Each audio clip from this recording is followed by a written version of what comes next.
प्यारे बच्चों, आज है जो हम लोग आज के कक्षा में हम लोग कक्षा 10 का यानी 10वां कक्षा का एक्सरसाइज 10 8.1 को पढ़ेंगे। उसमें त्रिकोणमिति के बारे में हमें जानना है। तो हम लोग आज पढ़ेंगे किसके बारे में? कक्षा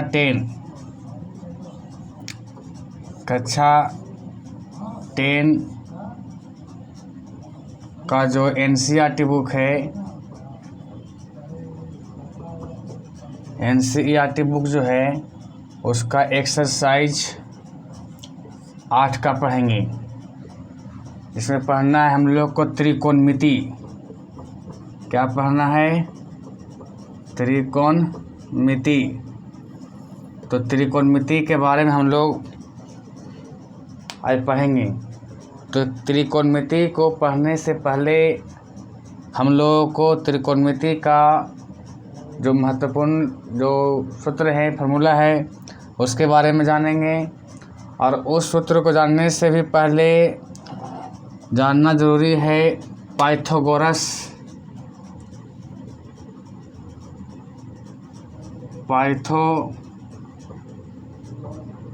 सूत्र जो होता है,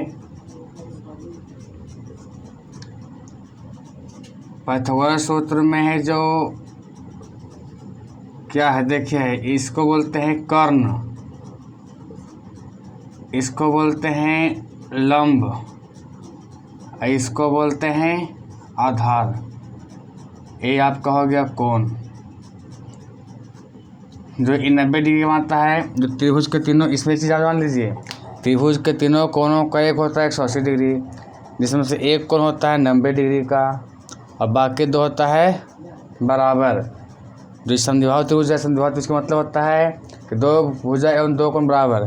तो ये दोनों भुजा बराबर होती है और ये दोनों कोण बराबर होती है। और पाइथागोरस प्रमेय में या पाइथागोरस सूत्र में कर्ण हमेशा बड़ा होता है। कर्ण हमेशा क्या होता है? बड़ा होता है।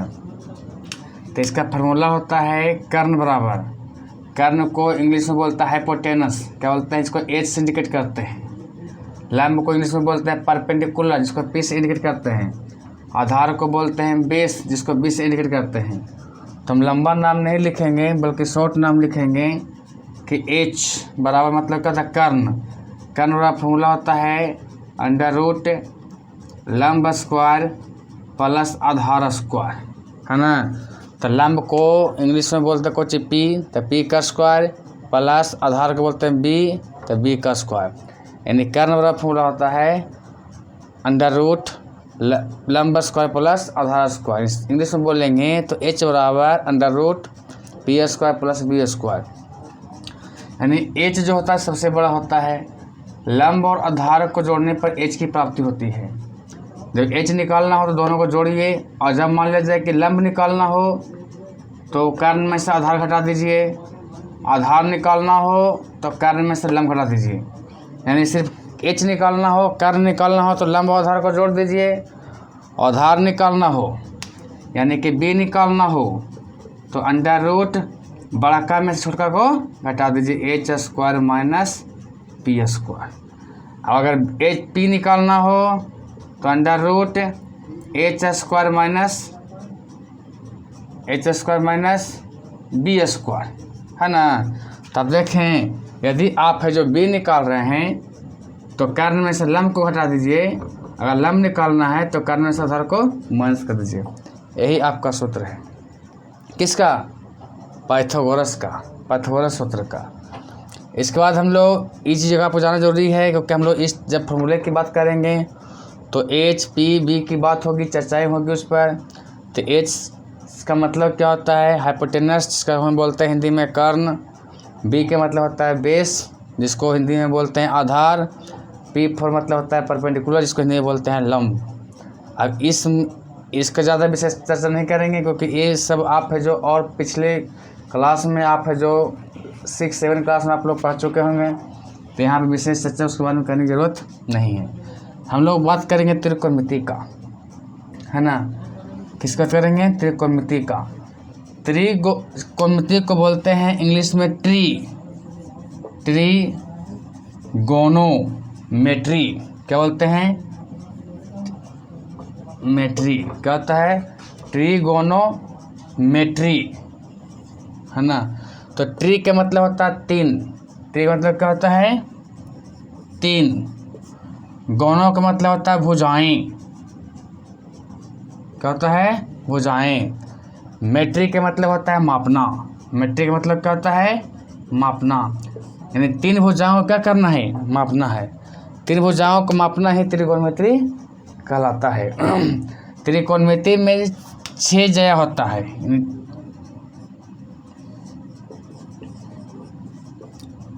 त्रिकोणमिति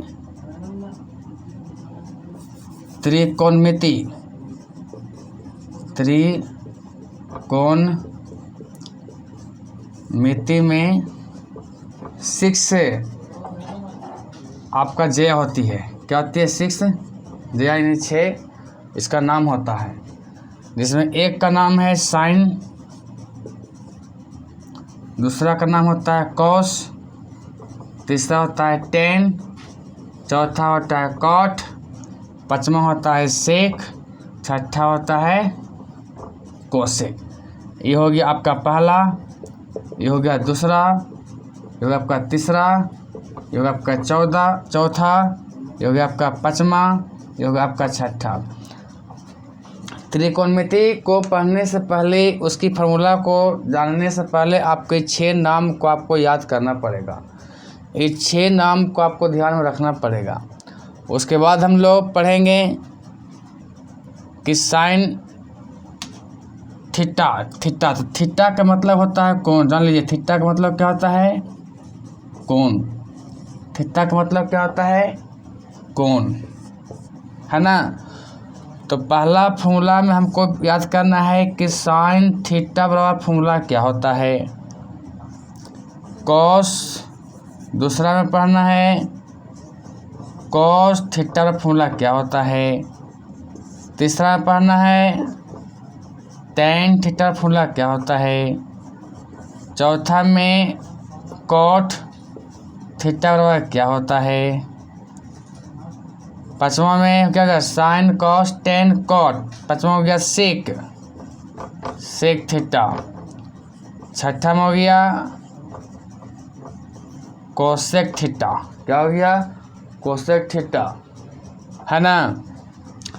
तो साइन थीटा का फॉर्मूला क्या होता है? कॉस का क्या होता है? टेन का क्या होता है? कॉट का क्या होता है? सेक का क्या होता है? कोसेक का क्या होता है? इसको हम कैसे याद करेंगे? तो आपको हम बता रहे हैं कि आपको 6 नाम सिर्फ याद करना है। 6 नाम के अलावा जो फॉर्मूला होता है उसको आपको याद नहीं करना है, बल्कि आपको हम समझा देते हैं और आप भली भांति ध्यान से देखिए और समझने का प्रयास कीजिए। आप फिर जो इस डायग्राम इस तरह से बना लीजिए और इसमें आप 6 घर बना लीजिए, 3 3 6, जिसमें एक ट्रिक बना लीजिए। एक का ट्रिक है LAL लाल, यह होता है कक्का, है ना। लाल क्या हो गया? लाल और कक्का। ये जब आप याद रखते हैं लाल और कक्का, तो एक चीज़ और आप जान लीजिए कि इसमें है जो एल से मतलब होता है, आप ठेठ भाषा में आप जानेंगे तो एल से होता है लंब। फार्मूला ऐसे तो एल से लंब नहीं होता है, लंब का होता है पी से परपेंडिकुलर मतलब लंब होता है। लेकिन आप ठेठ भाषा में बोल सकते हैं कि एल से लंब, आ से आधार, के से कर्ण, आप बोल सकते हैं। तो हम लोग लंब को है जो दूसरा नाम एल से भी सूचित कर सकते हैं। क्या कर सकते हैं? एल से भी लंब हम बोल सकते हैं, के से भी कर्ण बोल सकते हैं और ए से भी आधार बोल सकते हैं, ए से भी आधार बोल सकते हैं। तो इसको फॉर्मूला में याद करने से पहले हम लोग क्या करेंगे? पहले हम इसमें देखिए, आप तो समझने के लिए देखें क्या लिखा हुआ, लाल बट्टा कक्का, लाल बट्टा। और इस चीज़ को इसी ध्यान में रखना है, लाल बट्टा कक्का को, और लाल बट्टा कक्का से ही ये पूरा फार्मूला हमको याद हो जाएगा। कैसे? पहला क्या है जी? Sine theta. क्या जाएगा? तो यहाँ पे आप लिख दीजिए साइन थीटा। दूसरा में है कॉस थीटा, तो यहाँ लिख दीजिए कॉस थीटा। तीसरा में है टेन थीटा, तो यहाँ लिख दीजिए टेन थीटा, है ना। या साइन कॉस टेन। तो साइन का मान देखिए क्या होता है? साइन का नीचे क्या होगा एल बटा के है, साइन नीचे क्या है एल बटा के, तो आप यहाँ कर सकते हैं एल बटा के। कॉस के सामने क्या है ए बटा के, तो आप कर सकते हैं यहाँ पे ए बटा के। टेन का है कोची एल बटा ए, तो कर सकते हैं एल बटा ए, एल बटा ए। देखिए आपको याद करने की जरूरत पड़ा, आप सिर्फ नाम याद करिए 6 गो, sine cos tan cos sec cosec, उसके बाद आपको कुछ याद करने की जरूरत नहीं है। आप घर मान लीजिए 6 कॉलम का है ना, उसमें उसको लिख लीजिए, पहला में साइन, दूसरा में कॉस, तीसरा में टेन। उसके बाद साइन के नीचे लिखा हुआ है एल बटा के, तो लंब बटा कर्ण हो गया। कॉस का हो गया ए बटा के यानी आधार बटा कर्ण हो गया। तीसरा होगा एल बटा ए यानी हो गया लंब बटा आधार हो गया। उसके बाद आप जान लीजिए कि जो टेन का उल्टा कॉट होता है, टेन का उल्टा कॉट होता है, कॉस के उल्टा सेक होता है, और साइन के उल्टा कॉसेक होता है, ये आप जान लीजिए। तो जब टेन के उल्टा जब कॉट होता है तो टेन का मान फॉर्मूला है एल बटा ए, तो कॉट का क्या हो जाएगा ए बटा एल, क्या हो जाएगा ए बटा एल। तो इसी में भी समझ लीजिए टेन का होता है कॉट, टेन का क्या होता है कॉट, उसके बाद सेक, उसके बाद क्या हो गया कोसेक। तब बताइए टेन का हो गया एल बटा ए इधर से, तब कॉट का क्या हो जाएगा इधर से जाएगा जी ए बटा एल, ए बटा एल हो गया। सेक का क्या है के बटा ए, तो हो जाएगा के बटा ए। कोसेक क्या है के बटा एल, तो के बटा एल। आप इसको याद करने की ज़रूरत नहीं है, इसको आप समझ सकते हैं। मैं उम्मीद है कि आप समझ भी गए होंगे। ये एक तरीका है, एक तरीका और भी है कि अगर आप एल ए के को आप नहीं मानना चाहते, आप पी और एच और बी से याद करना चाहते हैं, तो उसका भी आप है जो याद कर सकते हैं। इसका कॉलम आप बना सकते हैं पीस पंडित बद्री प्रसाद, पीस हो गया पंडित, बीस हो गया बद्री, अब पीस हो गया प्रसाद। पंडित बद्री प्रसाद हर हर बोले, क्या बोले एच हर बोले, हर हर बोले। देखिए कैपिटल लिखा गया है, इसको हम लोग स्मॉल कर देते हैं क्योंकि स्मॉल शब्द का प्रयोग कर रहे हैं। हर हर बोले है ना। क्या ट्रिक है यहाँ था, ट्रिक था लाल बट्टा कक्का, उससे हम लोग बनाए थे साइन कॉस टेन का मान साइन एल बट्टा के। लेकिन अब यहाँ पे हम लोग उसी चीज़ को दूसरे नाम पर समझने का प्रयास कर रहे हैं। तो इसका ट्रिक है पंडित, पीस हो गया पंडित, बीस हो गया बद्री, और पीस हो गया प्रसाद।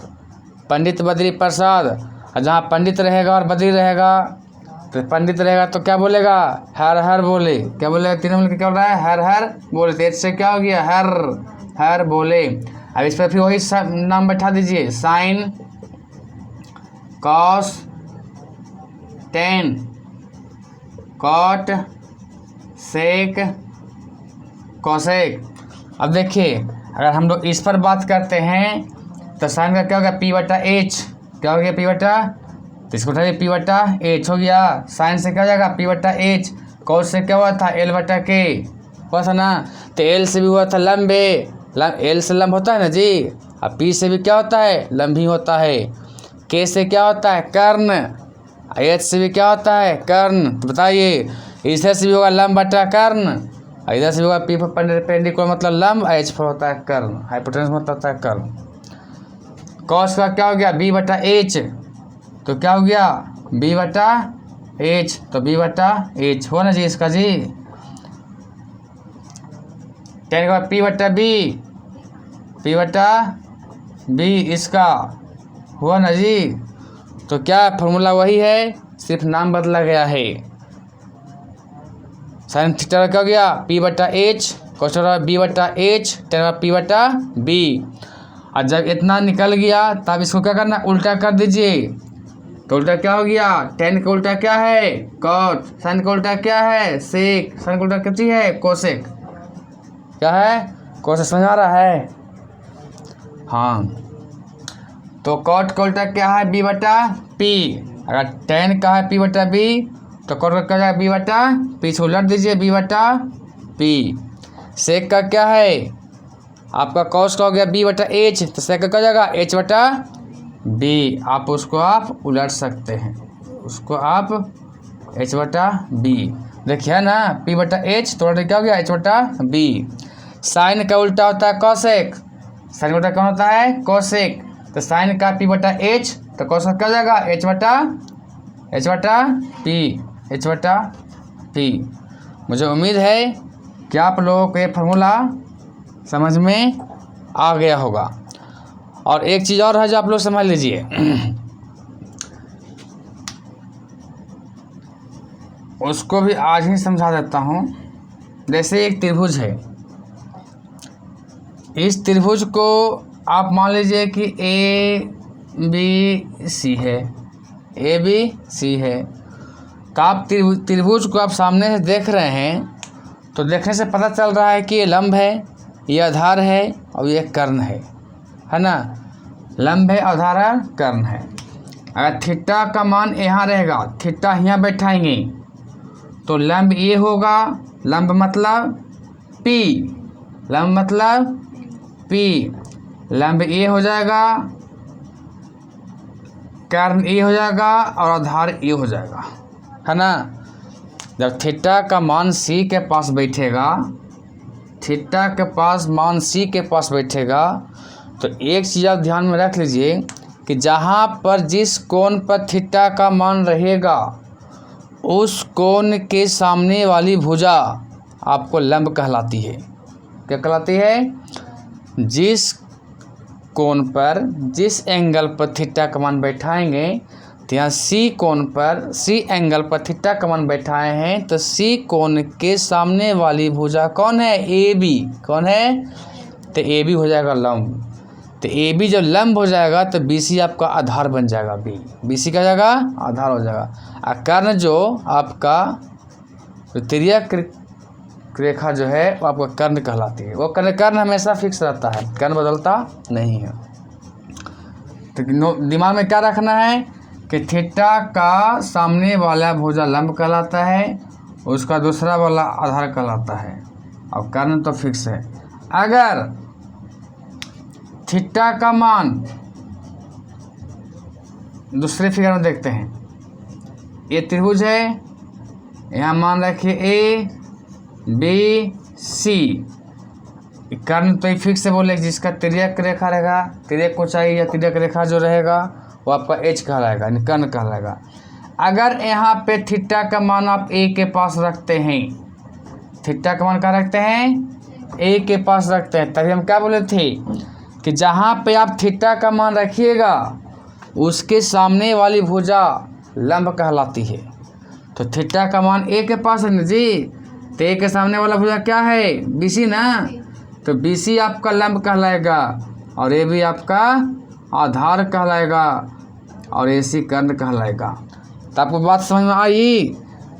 यानी कि लंब और आधार बदलता है, थीटा का मान रखने के अनुसार आपका लंब और आधार का मान बदलता है, कर्ण का मान नहीं बदलता है।